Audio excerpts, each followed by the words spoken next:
शक्तिरूपेण संस्थिता। नमस्तस्यै नमस्तस्यै नमस्तस्यै नमो नमः। ओम शांति। आप सभी को नवरात्रि पर्व की बहुत बहुत शुभकामनाएं और हार्दिक बधाई।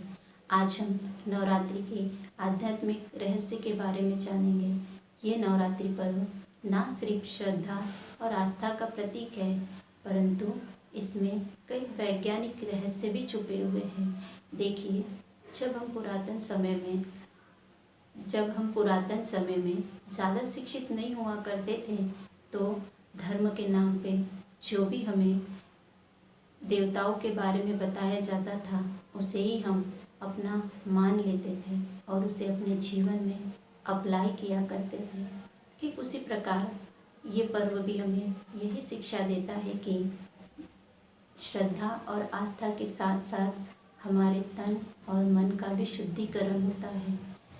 इस 9 दिन तक के हम अपने मन में अनेक प्रकार के विचार और अनेक प्रकार की शुभ भावनाएं रखते हैं और हमारा इन 9 दिनों तक के भोजन भी और भी सात्विक होता है। आज हम देखते हैं कि इन 9 दिनों तक के यहाँ का माहौल और भी पावरफुल होता है, जिससे हमारे मन की भी शुद्धि होती है। यहाँ का माहौल और भी शुद्ध हो जाता है, जिसमें हम सारी दुख परेशानी भूल जाते हैं। इन 9 दिनों तक के हम उन देवियों का बहुत रूप से पूजा अर्चना करते हैं और उनके लिए उपवास भी रखते हैं। आज हम देखते हैं कि वो जो 9 देवियाँ दिखाई गई है, वो 9 देवियों का स्वरूप हमारी अंदर की छुपी हुई कुछ शक्तियों का प्रतीक है।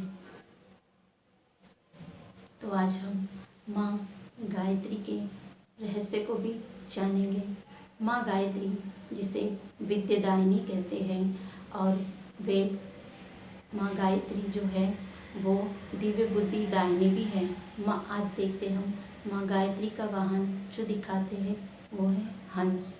हंस हमेशा मोती चुगता है। तो ठीक उसी प्रकार हमें भी यही शिक्षा मिलती है कि हमें भी हंस की तरह जो है मोती चुगना, मोती अर्थात जो भी चीज़ है, जो भी बातें हैं, जो भी परिस्थितियां हैं, हमें उनसे अपने लिए क्या शुभ चीज़ है, क्या अच्छा है, उसे हमें ग्रहण करना। और साथ में आज हम देखते हैं कि जिन 9 देवियों की हम पूजा करते हैं, उन देवियों में भी अनेक शक्तियां हैं। आज हम देखते हैं कि पूरे संसार में सबसे ज़्यादा देवियों की पूजा होती है और लोगों के अंदर की जो श्रद्धा है वो भी अपने आप प्रकट करते हैं। और साथ ही हम देखते हैं कि आज इन 9 देवियों के रूप में हमारे अंदर जो भी भाव होता है, हम उसे अनेक रूप से प्रकट करते हैं, उपवास रखते हैं, जागरण करते हैं और गरबा राज भी करते हैं। ठीक उसी प्रकार आज दिखाते हैं। क्या हमने कभी सुना है कि किसी देवताओं की इतनी पूजा करते हुए? परंतु देवियों की अनेक रूप से पूजा होती है और लोग उनके लिए बहुत सारे प्रयत्न भी करते हैं। आज हम देखते हैं माँ गायत्री के पास जो शक्ति है वो है परखने की शक्ति। परखने की शक्ति अर्थात इससे तात्पर्य ये है कि परखने की शक्ति से हमें सही क्या है, गलत क्या है, हमें वो शक्ति अर्जित मिल जाती है। और माँ गायत्री को दिव्य बुद्धि दायिनी भी कहते हैं। ठीक उसी प्रकार माँ गायत्री का जो स्वरूप है, वो स्वरूप कहीं ना कहीं हमारा स्वयं का वो स्वरूप है, परंतु उस स्वरूप को हम न जानने के कारण उसे हम भूल गए हैं। तो आज हम देखते हैं कि जो भी 9 देवियों की पूजा होती है, उन 9 देवियों की स्वरूपों की हम महिमा करते हैं, तो वो कहीं ना कहीं हमारे अंदर की छुपी हुई शक्ति का ही प्रतीक है। तो माँ गायत्री से हमें यही प्रेरणा मिलती है कि जो भी जैसी माँ गायत्री की दिव्य बुद्धि है वैसे हमारी बुद्धि को भी हम दिव्य बनाएं। और ये दिव्य बुद्धि हमारी तभी बनेंगी जब हम उनके स्वरूपों को जान के उनके जैसा हम भी बनने का प्रयास करेंगे। आज हम देखते हैं कि हमने क्या कभी सुना है किसी इतिहास में माँ गायत्री, माँ दुर्गा, माँ काली, माँ संतोषी, माँ भवानी, माँ अम्बा किसी भी गुरु गुरुकुल या आश्रम में कभी शिक्षा लेने गई है? नहीं ना। परंतु श्री राम जी, श्री कृष्ण ये भी गुरुकुल में जाके शिक्षा अर्जित किए और वहाँ से शिक्षा लेकर अपने वापस आ गए। ठीक उसी प्रकार आज हम देखते हैं कि कोई भी देवी कभी शिक्षा अर्जित करने ना कोई गुरुकुल में गई ना कोई आश्रम में गई। ये देवी खुद ही अपने आप में शक्तिशाली है और हमें इससे हमें अनेक प्रेरणा भी मिलती है कि ये देवियाँ अपने आप में इतनी सक्षम हैं कि इन्हें किसी भी शिक्षा लेने की ज़रूरत नहीं है। देवी अर्थात देने वाली, मांगने वाली नहीं, सदा दातापन, इसीलिए देवी को देने वाली कहते हैं। ठीक उसी प्रकार आज हम भी उन देवियों के स्वरूपों में अपने आप को स्थित करके उनका स्वरूप बनते जाइए। तो आज हम देखते हैं कि उन देवियों का स्वरूप जो दिखाते हैं वो हमारे अंदर की छुपी हुई अष्ट शक्तियाँ हैं।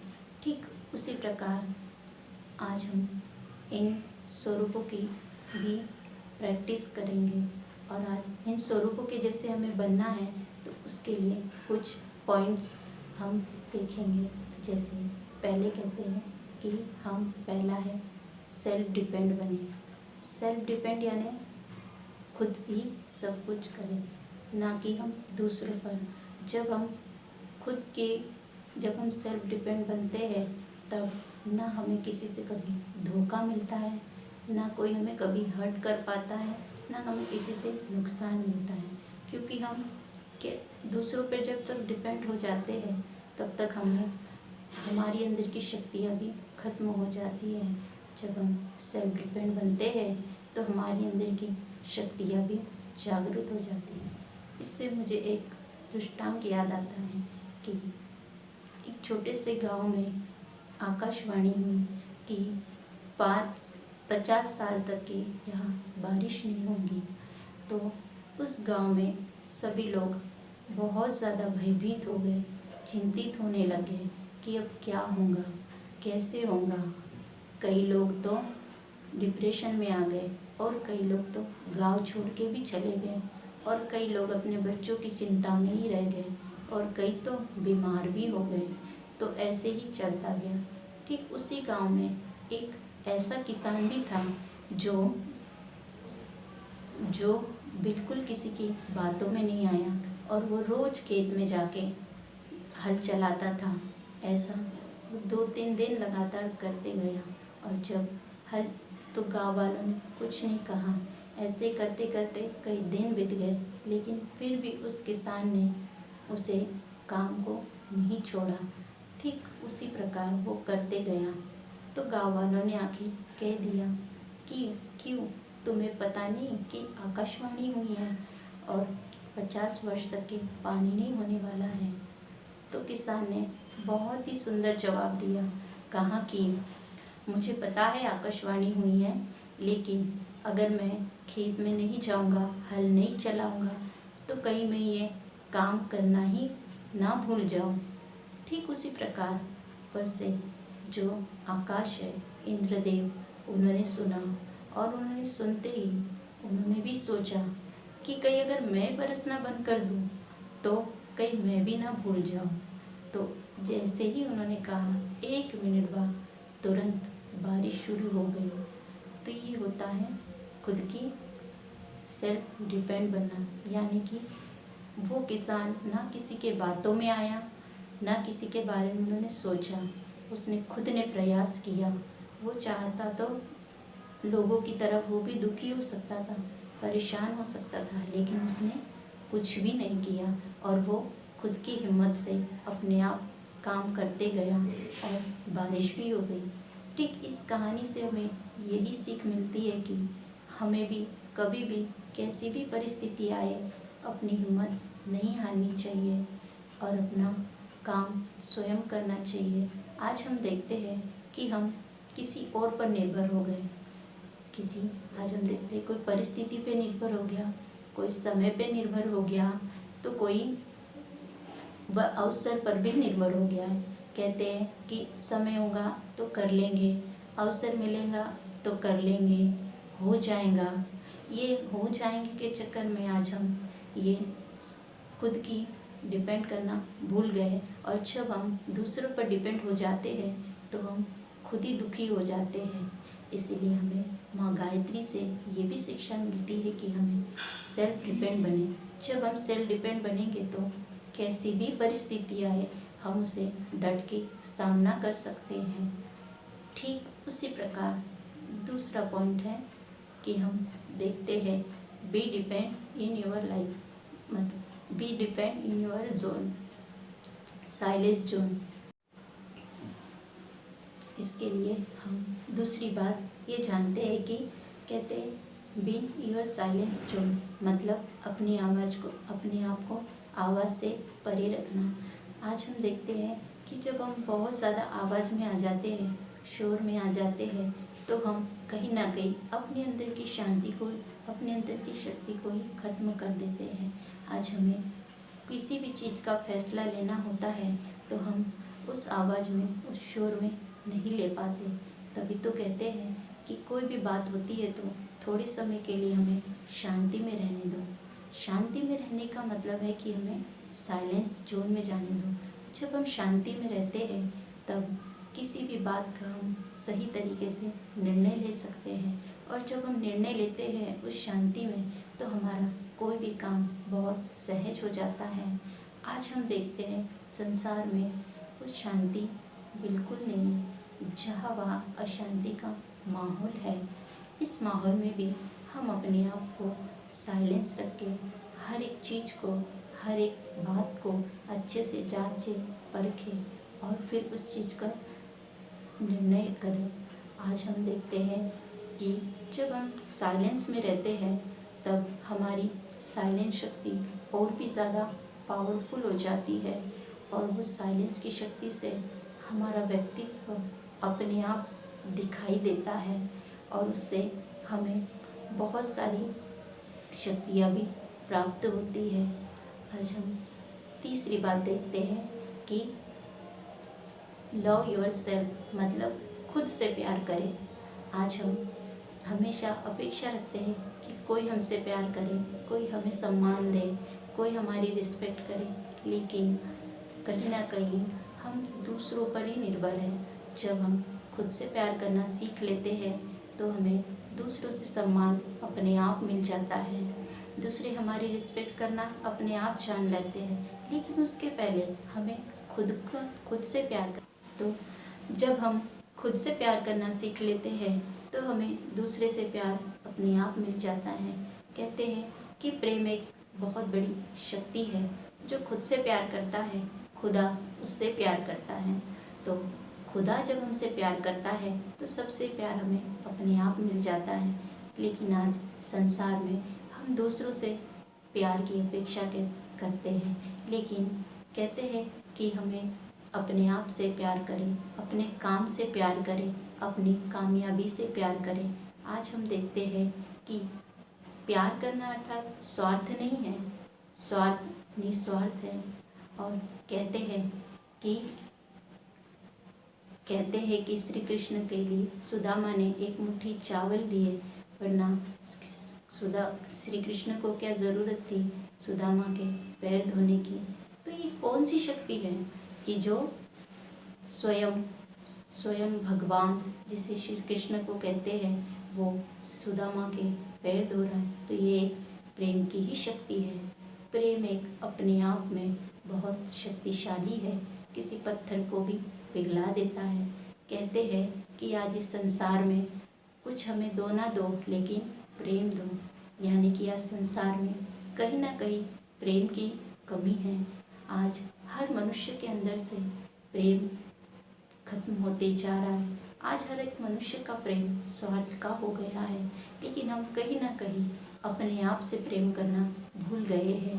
अपने आप को हमेशा समझते हम दूसरों पे डिपेंड हो जाते हैं और कहते हैं कि हमें इनसे प्यार चाहिए, उनसे प्यार चाहिए। परंतु आज हम जब खुद से प्यार करना सीख लेते हैं तो हमें किसी से प्यार की अपेक्षा नहीं रहती है और हमें स्वयं दूसरों का प्यार अपने आप मिल जाता है। कहते हैं कि इस संसार में 100% कोई किसी से प्यार नहीं कर सकता है, लेकिन स्वयं खुद ही खुद से प्यार कर सकते हैं, और जो खुद से प्यार करता है खुदा भी उससे बहुत प्यार करता है। ठीक उसी प्रकार इन तीनों शक्तियों से, इन तीनों रूपों को जो आज हमने जाना है, हमें इनसे यही प्रेरणा मिलती है कि हमें भी अपने आप को माँ गायत्री के समान शक्तिशाली बनाना है और बनाने के साथ साथ उसका स्वरूप भी बनना है। तो आइए आज हम आपको एक ऐसी जगत की यात्रा पे लेकर जाते हैं जो कहीं ना कहीं माँ गायत्री जो है वो हमारा जो स्वरूप है, आज हम उस स्वरूप में टिक जाते हैं और अपने आप को उस स्वरूप के उस स्वरूप का अभ्यासी बना देते हैं। आज हम एक ऐसी अंतर जगत की यात्रा पर चलते हैं जो माँ गायत्री का स्वरूप है। आज हम उसी स्वरूप में टिक जाते हैं और माँ गायत्री के समान उस स्थिति में बैठ जाते हैं। तो अपने आप को शांत कर लीजिए और अपने आप को महसूस करें कि मैं भ्रकुटी के मध्य एक चमकता हुआ स्टार हूँ और मैं स्टार अति तेजोमय प्रकाशवान हूँ। स्टार की चमक बहुत ज़्यादा शक्तिशाली नहीं है, इसीलिए मैं अपने घर जो चांद, सूरज, तारागण से भी पार है, हम आत्मा का स्वरूप है। हम लाल सुंदर प्रकाश में, जिसे हम परम धाम कहते हैं, निर्वाण धाम कहते हैं, शांति धाम कहते हैं, अनेक नामों से इसे जानते हैं। और आज हम उसी स्टार के बीच में एक अति तेजोमय प्रकाशवान एक स्टार और भी है, वो है स्वयं परमात्मा निराकार। मैं स्टार उनके सम्मुख धीरे धीरे जा रहा हूँ और उनसे सारी शक्तियाँ मुझ स्टार में आ रही है और मैं उनसे परखने की शक्ति, सुख, शांति, प्रेम, आनंद, सारी शक्तियाँ मुझ स्टार में आ गई हैं। अब मैं स्टार नीचे सूरज स्टार हमको भी पार करके धीरे धीरे नीचे की ओर इस साकार दुनिया में आ रही हूँ और अपनी माँ गायत्री के स्वरूप में स्थित होकर मेरा वाहन है हंस।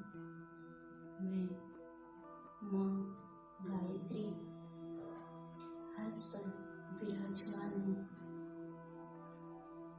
एक ऊंची पहाड़ी पे मेरा मंदिर है और मैं उस मंदिर में स्थित होकर बैठी हूँ और मंदिर में अनेक भक्तों की लाइन लगी है। सारे भक्तगण मेरा जयकारा लगाते लगाते मेरे दर्शन के लिए आ रहे हैं और मुझसे शक्तियाँ मांग रहे हैं, कह रहे हैं मुझे शक्ति दो। मैं उस स्वरूप में बैठ के सारे भक्तों की मनोकामनाएं पूर्ण कर रही हूँ और सारे भक्त जो भी मेरे सामने झोली फैलाते हुए आ रहे हैं उन्हें सारी शक्तियाँ प्राप्त हो रही हैं। जो दुखी होते आ रहे हैं वो भी खुश होते जा रहे हैं और माँ गायत्री का मंत्र बोलते जा रहे हैं और जयकारा लगाते जा रहे हैं। मैं माँ गायत्री जो मुझ में शक्तियाँ हैं दिव्य बुद्धि दायिनी हूँ। मैं लोगों को भी सारे भक्तगणों को शक्तियाँ अर्जित कर रही हूँ। मुझसे सारे भक्त दिव्य बुद्धि का वरदान देते हुए जा रहे हैं और सभी भक्त अत्यंत प्रसन्न हो रहे हैं। मेरे मंदिरों में जय जयकार लगा रहे हैं और मुझे फूल अर्चना और अपनी श्रद्धा से अनेक प्रकार से मुझ पर फूल भी जा रहे, फूल भी बिखेर रहे हैं। मैं माँ गायत्री उन भक्तों को श्रद्धा से उनकी पूरी मनोकामना पूर्ण करते हुए उन्हें सारी शक्तियाँ दे रही हूँ। अब मैं देख रहे हैं लंबी लंबी कतार लगी हुई है और सभी उसका स्वरूप बनते जा रहे हैं। मैं माँ गायत्री अनेक अनेक स्थानों में जहाँ जहाँ मेरा मंदिर है वहाँ पे सभी भक्तगणों की बहुत भीड़ लगी हुई है और सभी सिर्फ मेरा ही आह्वान कर रहे हैं कि अपने स्वरूप से अपने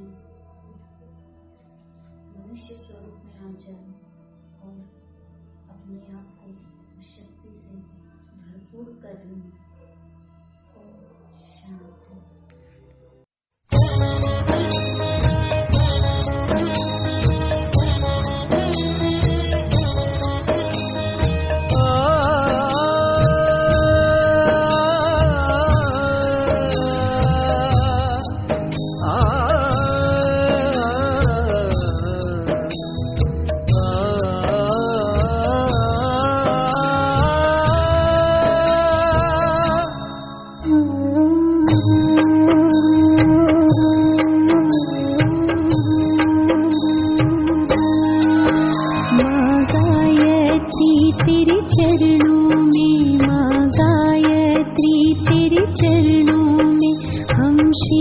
झुकाते हैं माँ गायत्री तेरे चरणों में हम शीश झुकाते हैं। श्रद्धा पुरीत होकर दो अश्रु चढ़ाते हैं। झंकार करो ऐसी सद्भाव उभर आए माँ गायत्री माँ गायत्री माँ गायत्री माँ गायत्री तेरे चरणों में हम शीश झुकाते हैं। माँ गायत्री माँ गायत्री माँ गायत्री माँ गायत्री।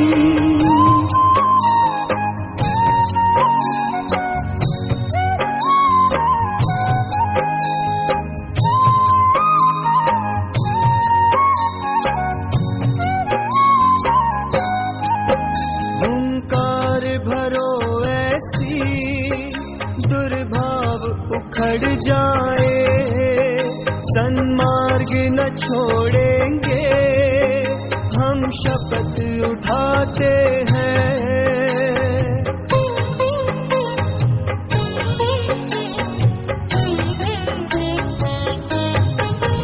हुंकार भरो ऐसी दुर्भाव उखड़ जाए, सन्मार्ग न छोड़ेंगे, हम शपथ उठाते हैं। यदि स्वार्थ है तू मांगे, धुतकार भले देना। माँ गायत्री, माँ गायत्री, माँ गायत्री, माँ गायत्री तेरे चरणों में हम शीश झुकाते हैं। माँ गायत्री, माँ गायत्री, माँ गायत्री, माँ गायत्री।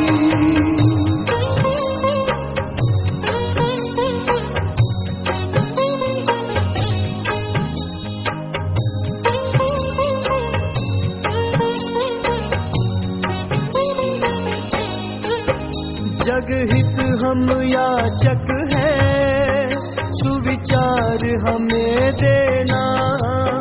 सब राह चले तेरी, तेरे जो कहाते हैं।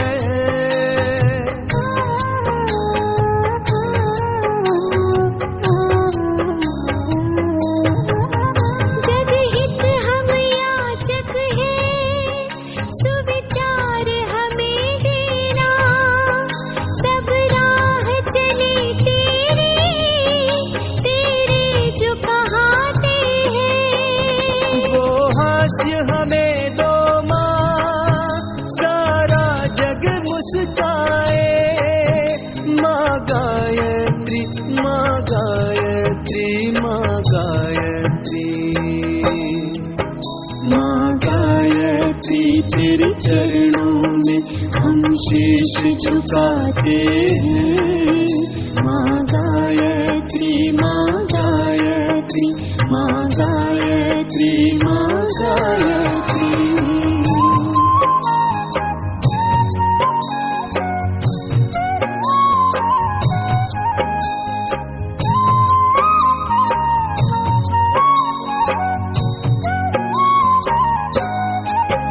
जीवन भर ज्योत जले, यह स्नेह न चुक पाए। अभिमान न हो उसका, जो कुछ कर पाते हैं।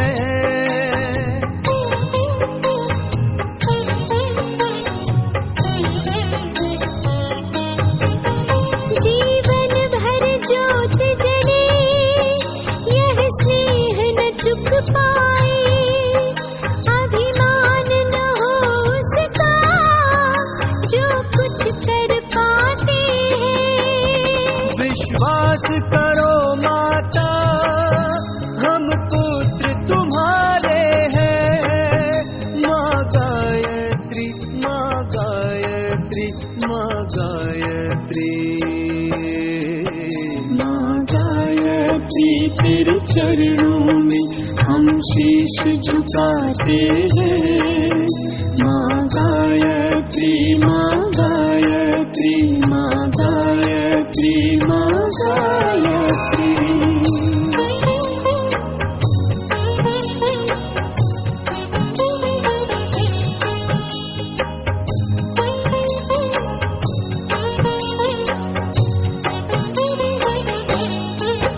बलिदान क्षेत्र के माँ, हम दूत तुम्हारे हैं। कुछ त्याग नहीं अपना, बस कर्ज चुकाते हैं।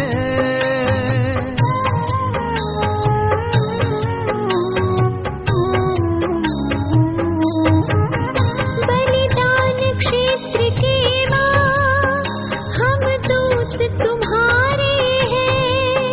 कुछ त्याग नहीं अपना, बस कर्ज चुकाते हैं। श्रद्धा पुरीत होकर दो